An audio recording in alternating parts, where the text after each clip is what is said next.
2012 সালে Rangpur medical college হাসপাতালে চতুর্থ শ্রেণীর কর্মচারী নিয়োগে প্রতিবন্ধী কোটায় চাকরিপ্রাপ্ত জেসমিনকে চাকরি না দিয়ে নূর বানু নামে একজনকে চাকরি দেওয়ার অভিযোগ উঠেছে অত্র প্রতিষ্ঠানের কর্মকর্তার বিরুদ্ধে।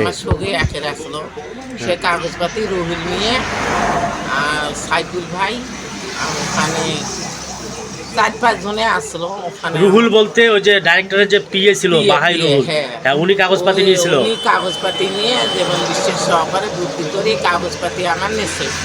নেওয়ার পরে কয় কি তোর 2 লাখ টাকা চায়, এখন 2 লাখ টাকা দিতে নাই পারি দেখে আমার কাগজপাতি সব। এই 2 লাখ টাকা কে চাইছিল আপনার কাছে? রুহুল মিয়া। রুহুল মিয়া, হ্যাঁ ওখানে আমার ও আছে, পেপার কাটিনও আছে পর্যন্ত 12 সালে। এখন টাকা 2 লাখ টাকা দিতে নাই পারি দেখি পরে শুনি উনি মুক্তিযোদ্ধা নূর বানুকে জয়েন করাই।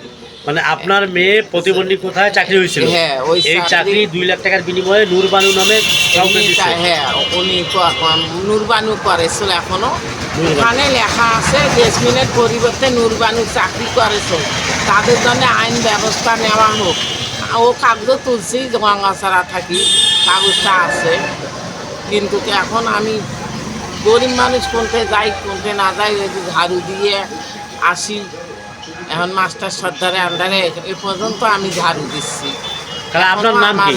হ্যাঁ আপনার নাম কি? আমার নাম মোসাম্মদ লবুদা বেগম। আর আপনার যে মেয়ের চাকরি হয়েছিল ইনার চাকরি হয়েছিল? হ্যাঁ এই মেয়েটার চাকরি। ওনার নাম কি? এই মেয়ের নাম হল জেসমিন।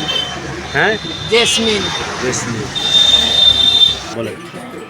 এখন আমার সরকারের কাছে দাবি আমার একজন প্রতিবন্ধী থাকি চাকরিতে দেয়, আমি তাদের জন্য দোয়া করবো। আমি মেডিকেলে এই পর্যন্ত মূলত চাকরিটা কার কারণে পায় নাই আপনার মেয়ে, মানে কোন ব্যক্তি? কার কারণে পাই নাই, 1 নম্বরে রুহুল নিয়ে। রুহুল ওখানে আসলো ওই যে জীবন বিশ্বাস। জীবন বিশ্বাস, হ্যাঁ এই 2 জনে টাকা চাচ্ছিল আমার, টাকাটা দিতে নাই পাইলে আমার কাগজপাতি নিয়ে ওদেরকে অ্যাপার্টমেন্ট খান দিয়ে দিলে কাগজগুলো উনি আমার কাছে বোধ থাকি উনি সব কিছু। মানে এখন সরকারের কাছে আপনার দাবি যে আপনার প্রতিবন্ধী কোটায় আপনার প্রতিবন্ধী মেয়ের চাকরিটা ফেরত পাওয়া যাবে। প্রতিবন্ধীটাই আমাদের দয়া করে ওরা চাকরিটা ফেরত দেয়, তা দেবে আমার।